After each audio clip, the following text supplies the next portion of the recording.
bones sinking like stones, all that we fall. Apocalypse means to destroy this world. We live in a beautiful world. Let's go to war.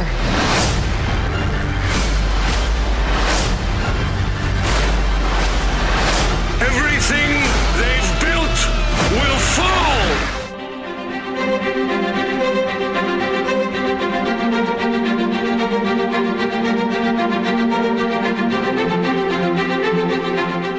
Hi, everybody, and welcome once again to GeekFest Rants. My name is Carlos Perrone, and joining me today I have Kyle Perrone. Say hi, Kyle. Hello. Well, we've done a show like this in the past, and we hope to continue doing these type of shows when there's something that they can actually show us that's interesting. And what I'm talking about today is the Super Bowl movie commercials. In the past, we've had situations where some of these trailers were so anticipated that they were releasing them, during the Super Bowl for the first time. Sometimes we had no clue what we're dealing with some of these movies, and this was the first time we get to see them. For the couple of last, maybe 2-3 years, they're not really that shocking in terms of you finally get to see some footage of something you've never seen before. Most of the stuff we're going to talk about today, they've already put out teasers, trailers, that sort of thing. And with the Super Bowl being aired, they kind of piggyback new versions of these trailers or commercials or whatever you want to call them. So we both kind of watched them kind of separate. Kyle was actually at a Super Bowl related party, and he got to see some of them there. He got to see some of them online on his computer. I was recording them at home, the entire 3, 4, 5 hour block. And then at a certain point, I started watching them, fast forwarding through everything just to get to those, not only just the commercials, but the actual movie commercials, the actual, mini little trailers that they put out. So let's kind of go in order of how they aired them. Let's start with Civil War.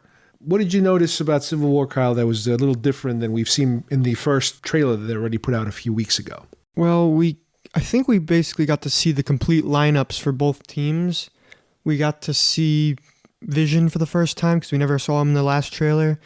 We got to see Ant-Man for the first time because we didn't get to see him in the last trailer. Yeah, definitely. We got to Ant-Man. see a lot more Scarlet Witch than in the other trailer. And there was also some cool brass knuckle thing that Tony Stark had. And we got to see, I think, kind of hints as to where Winter Soldier has been all this time. He looks like he was kind of in stasis or something at the beginning of the trailer. I think it kind of reinforces what we already saw in the first trailer, and that is that the Winter Soldier is definitely the catalyst of what is happening and what is kind of triggering this civil war within the Avengers. Well, what appears to be the problem is that situation is kind of the last straw, but the problem started developing especially after the events of Age of Ultron with Sokovia and how they almost failed to destroy it, and they almost failed to stop Ultron, and Ultron was created by Tony Stark.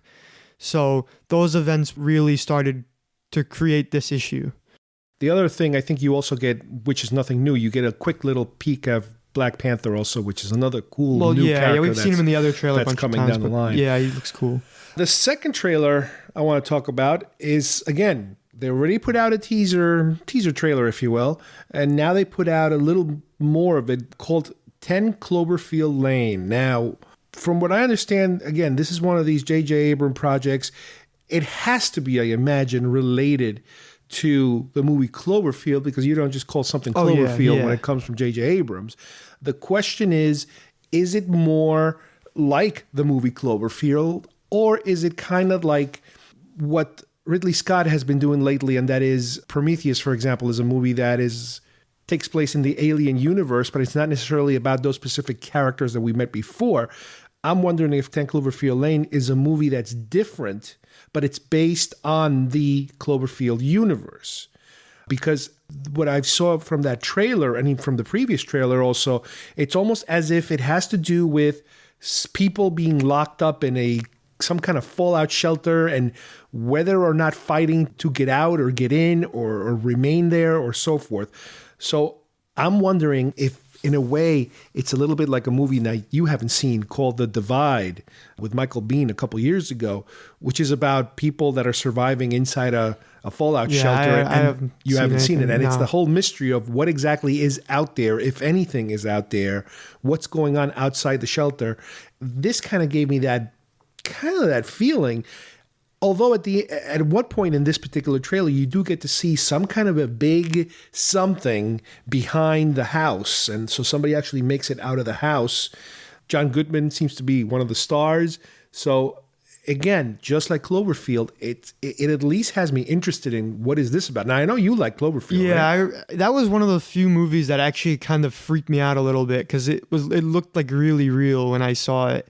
I feel like with this movie, it's going to take place either like just before they kind of nuke the island. It's probably going to take place just before that as they're getting into the shelter, as the monster is going through. And then when they come out, we're going to see what happens after the events of the first movie. So maybe it's kind of a prequel and a sequel. I don't know. At the same time, it's definitely has to take place in that world. The other thing is that it doesn't seem to be in the style of the first film in terms of the POV, found footage genre. This one seems to be more of a straight, movie where you're watching a movie taking place in front of you. Yeah, I don't know how the adjustment is going to be though between those two. If maybe they'll have some portions like that, but yeah, I don't know if it's going to have the same effect as the other one without the POV. All right, up next we have Jungle Book. This is a movie that I'm really not that interested in. Yeah, me neither. And Jon Favreau directs it. So that, there is a little street cred with Jon Favreau. He's the guy who did a couple of the Iron Man films.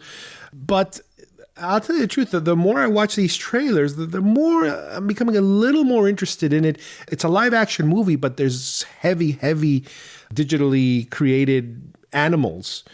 It seems to kind of take a little bit from the movie Life of Pi. Oh, remember when they digitized the tiger and stuff like that? Yeah. They seem to be doing a lot of digital work that kind of looks pretty good. I mean, again, every year these effects are becoming better and better. And the particular trailer commercial they showed during the Super Bowl, you didn't watch it. You saw the one on the internet. Because they had an extended version. Well, on the commercial, what they did was they purposely showed you a letterboxed image, like a matted image with the black on top and black on the bottom on certain scenes, so that you could actually see the animal talking, for example, and coming out of the frame to kind of give you a 3D feel. Oh, they did that with Wizard of Oz. Yeah, they did that kind of thing in the original trailer. The black and white sequences, they had certain parts of the 3D like come out of the letterbox. That's what they did here, but they didn't show. I don't think they showed it on the computer version, on the online no, they version. didn't do that on the computer. So that was kind of interesting how they customized it, I guess, for it. So, like I said before, not a huge fan, and I'm not like crazy looking forward to it, but it is kind of interesting as far as I'm concerned. Yeah, it looks like it's going to be a good movie, but it's not my kind of movie, I'm kind of a little bit over some of the Disney reimaginings and stuff. Well, this is definitely a Disney vehicle, no kidding, and it's a live action vehicle. I guess it's kind of, they did live actions of Alice in Wonderland and Maleficent, which is part of the Sleeping Beauty story. So I guess this is the latest in that wave of live action versions of classic Disney honestly, films. like I remember watching the original one and I wasn't really that like into it, but we'll see what happens. Next up, we have Jason Bourne. This is I don't even know anymore. This is probably the fifth one. Yeah. I think the first three were Matt Damon vehicles. Then the fourth one was Jeremy Renner. Now it's Matt Damon again. Backtracking. And I don't know why, but I could have swore at one point they were talking about pairing them up, like having them. Yeah. I don't know. Maybe he'll have a cameo. Maybe he's in it. I don't know about it. Maybe it's a surprise. Yeah. I don't know. But this is definitely Matt Damon. Then you haven't seen. I only saw the first one. Oh, cool. Okay, so you have to catch up on those. There's a pretty good actiony kind of movies. I remember the Bourne films. I mean, the books came first, obviously, but the Bourne films came around at a time where the Bond films were not that popular. I believe they started before Daniel Craig. So the Bond films at the time, they weren't that great as they have become. and the Bourne franchise, the movie version of it, those were very good films, very good modern action, suspense, thriller type of films that, again, they helped, propel Matt Damon into the star that he is today. And from what I saw on this is the first time now this is one of the few ones that I had not seen anything having to do with this film. As far as I'm concerned, I don't think they put out anything yet. And this is the first time I got to see it, and it looks good. It looks very modern, looks very action-packed. Matt Damon looks very good. He's not too old. He still looks kind of young. He's a young-looking actor, to begin with. So this is definitely, I think, one that I might want to, go see in the theater to kind of fill that James Bond void that we have, whenever we're waiting for another James Bond film. Yeah. Even though we just had one, but like I said, it looks pretty good, and I think you would like it. I'm pretty sure you would like it. Next, we have, Teenage Mutant Ninja Turtles Out of the Shadows. Let me just say something. I'm pretty sure I watched the first one on DVD. You did? On DVD, I think I watched it. I didn't watch it on DVD. I watched it on Netflix. Yeah, well, something like that. I didn't go see it in the theater. It was, how could I even explain it?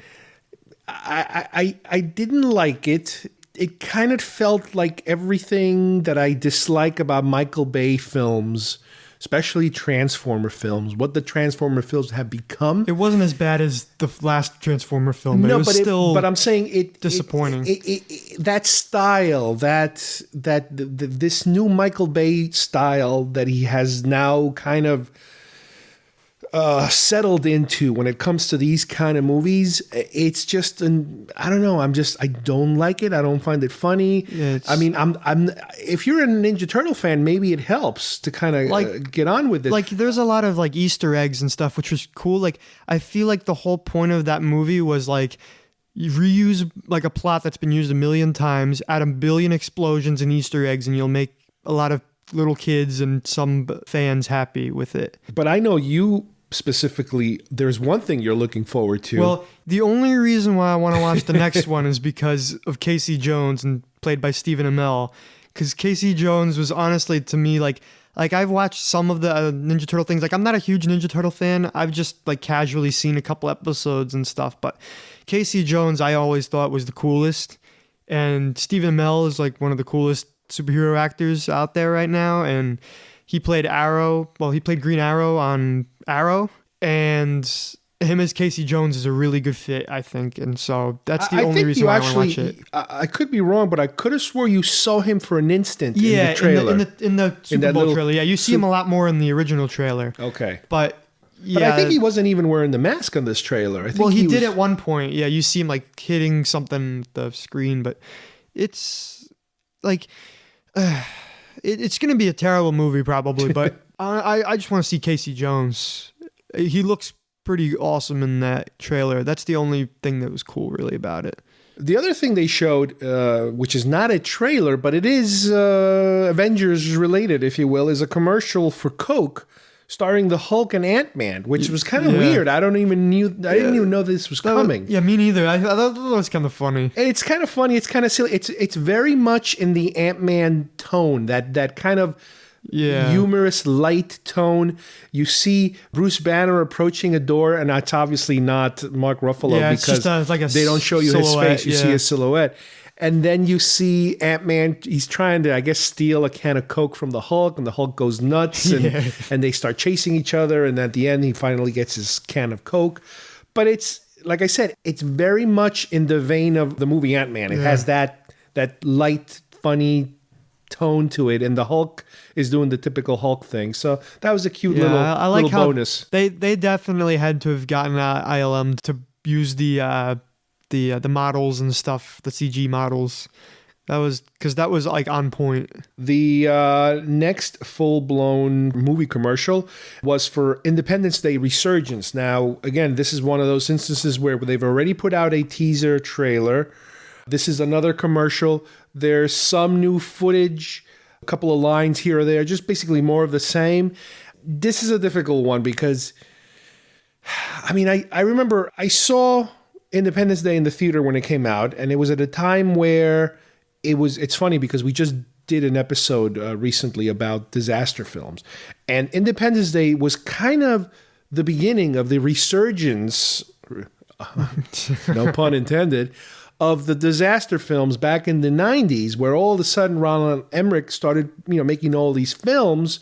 The Day After Tomorrow, Independence Day, Godzilla, even if you want to kind of throw that in the mix, about the big disasters.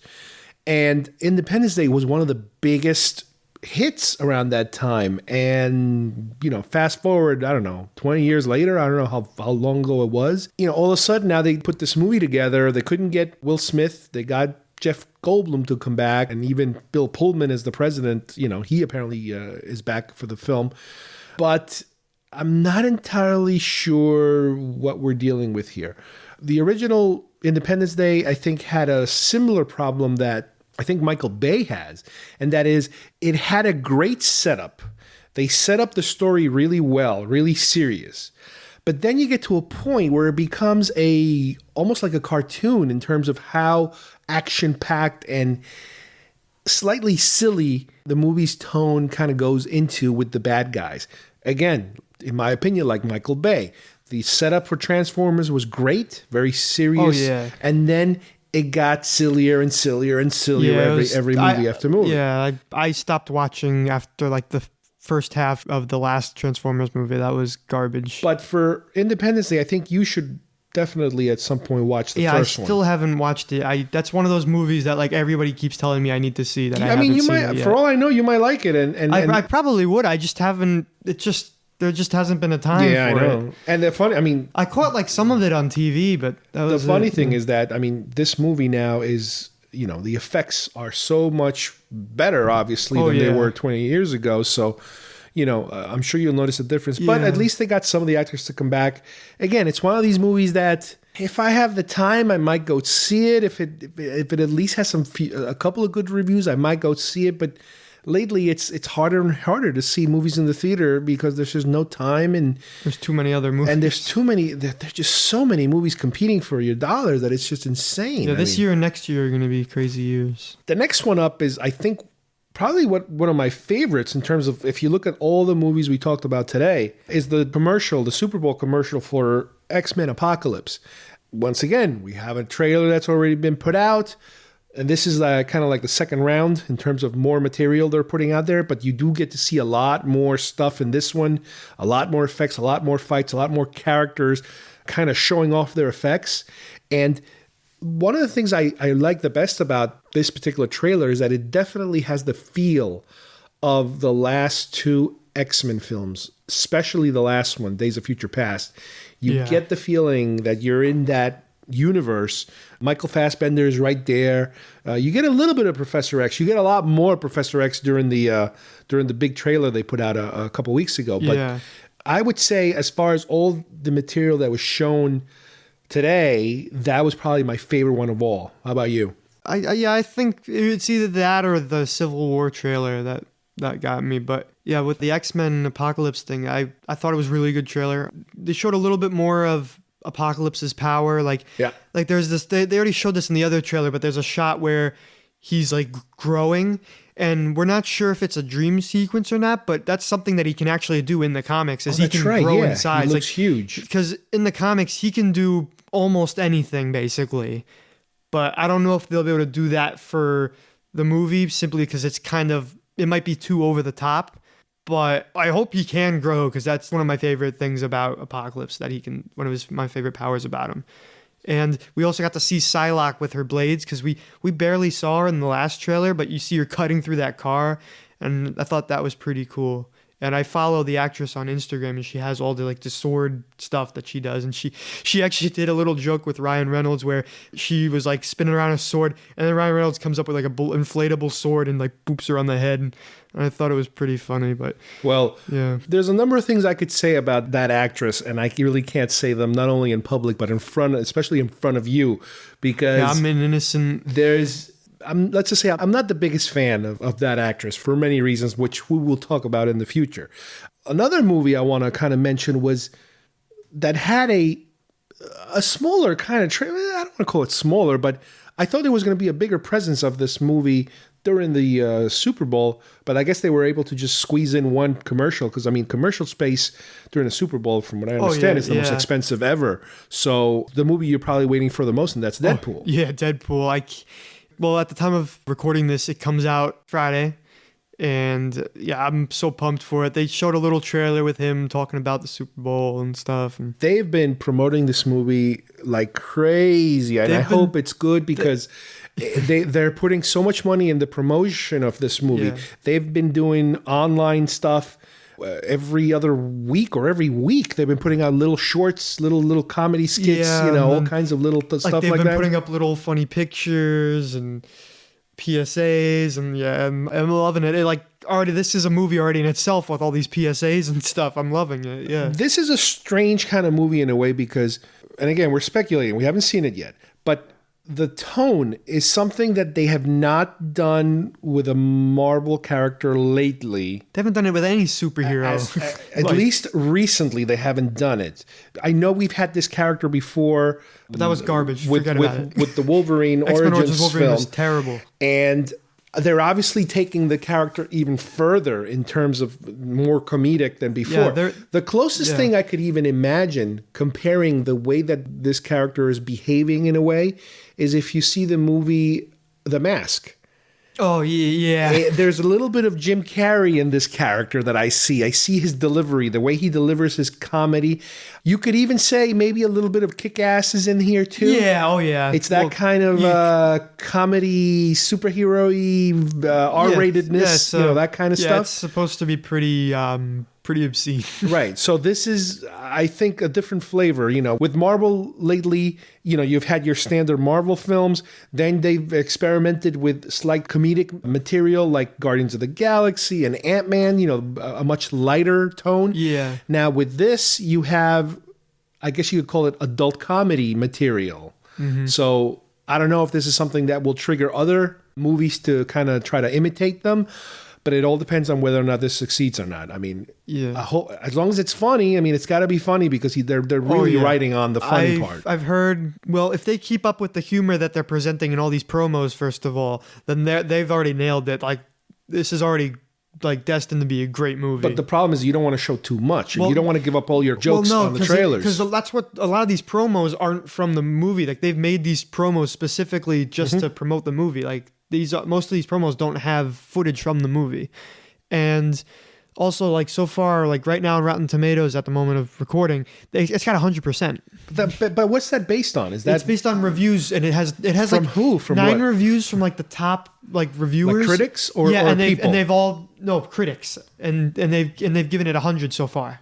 Well, see, this sucks because which usually when it gets 100, it gets to about in the 90s. They used to have. Now you're too young. You probably don't even remember, but they used to have Siskel and Ebert. They used to have shows like Siskel and Ebert. I remember Ebert and what's his face? Roper? Yeah, Ebert and Roper. Yeah. I remember watching that when I was 5 or 6. Yeah. The problem is that nowadays they no longer have television movie reviewers. They don't exist anymore. They used to have at one point 2 or 3 of them. And I remember I used to watch, PBS used to have one, and then Roger and Ebert, they had one at the movies. There were a few of them. Let's put it that way.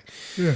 And the cool thing about it was that they would review a movie at least a week before the movie would come out. Mm-hmm. So you kind of get a heads up of what's happening by watching a show about that. Now, I don't honestly know if there are any more. I guess if you have to dig online and YouTube somewhere. Yeah, now it's all online. There's all the entertainment magazines, all the entertainment websites. They're all doing it. And then people are doing their own ones too, just amateurs. And there's no room for it now. So we have Deadpool coming out in days, literally days. Yeah, on the and 12th. I haven't personally seen any, solid feedback yet. I mean, I've gone to Ain't It Cool. I've gone to some of these other sites. Now, granted, by the time we air this, they might already be up and running. Yeah. But I miss the fact that sometimes you would get a heads up, maybe 2 weeks in advance or something, and sometimes traditionally it could be dangerous because sometimes they purposely don't let you review a movie because when they know they have a bad movie on their hands, they don't want to have a reviewer come in and say, "Oh my God, stay away from this movie." Oh, that's what happened with Fantastic Four. They let a bunch of people in. They got it in like 9%. Well, that's the opposite that happened with Star Wars, for example. The buzz was so high before the movie came out that people were just losing their minds. And some spoilers like got leaked up there. Like people were flipping out. There were spoilers for a long time, but the fact that people were actually reviewers and viewers were actually liking it, that's a very unusual thing to happen. Now, the last, again, now this is not a trailer, but it's something kind of weird that they put together. I think it's more like a viral commercial. Yeah, it's a viral campaign. Because you said it's a real airline? It's a real airline, the Turkish Airlines. Yeah, that's an actual thing, but they placed them with like, oh, you can fly to Metropolis or Gotham City. This is for Batman versus Superman. Yeah. What they show you is two separate spots. One of them is for Gotham. Both back to back, yeah. Right, and the other one is for Metropolis. The Gotham one is hosted by Ben Affleck as Bruce Wayne. Yeah. And the Metropolis is Lex Luthor with Jesse Eisenberg. Yeah. Eisenberg, right. They're very short, and to me, they look like viral commercials, but usually a viral commercial or a viral spot is completely fictional. Yeah. But in this case, I guess it's a tie-in for the movie. They must be part of the sponsors or something. I think those commercials are really cool because now we get a little bit more in-depth look as to what the world looks like for that new universe that they're setting up. And they show that thing about Lex Luthor is helping rebuild Metropolis. So here's the thing. Here's the thing.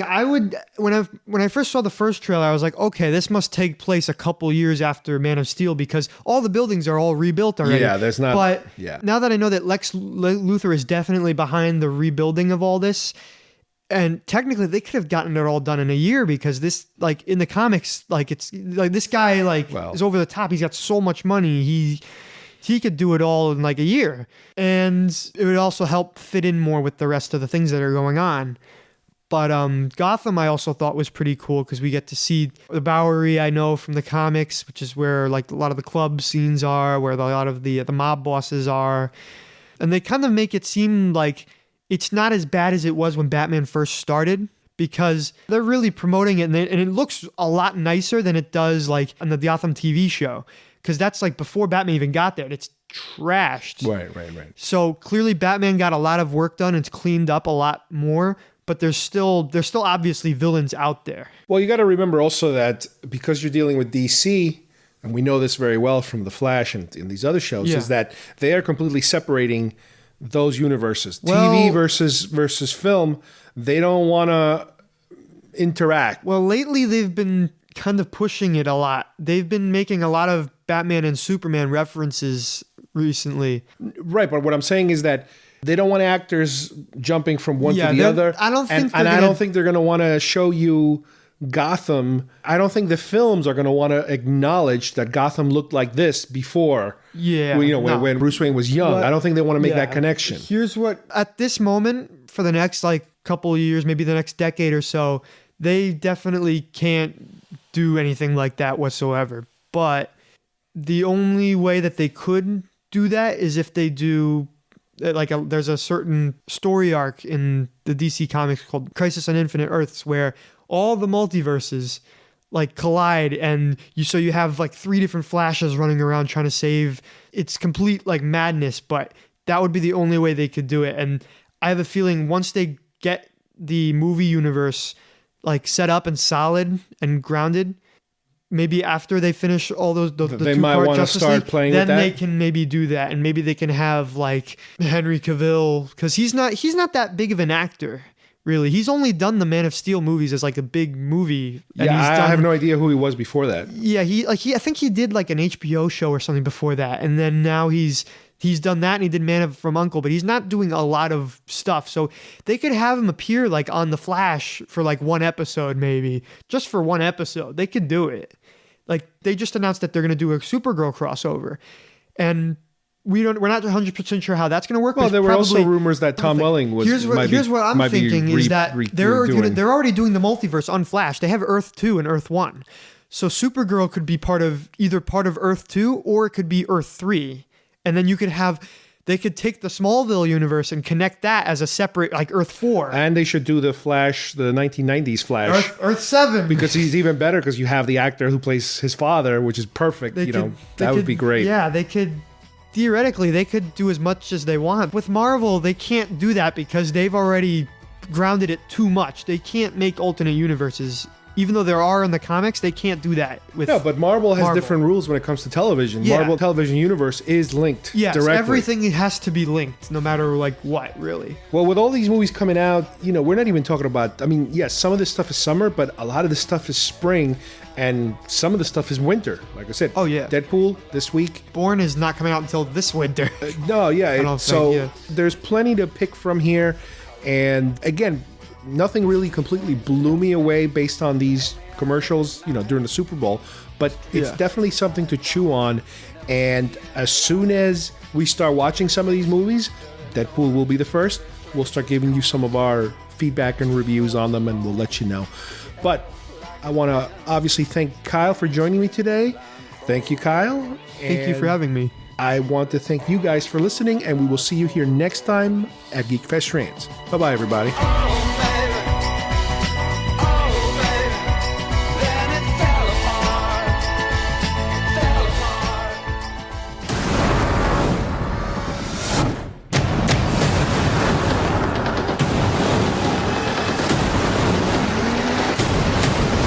My God, that's Jason Bourne. Why would he come back now? I know who I am. I remember everything. Remembering everything doesn't mean you know everything. The world is at war.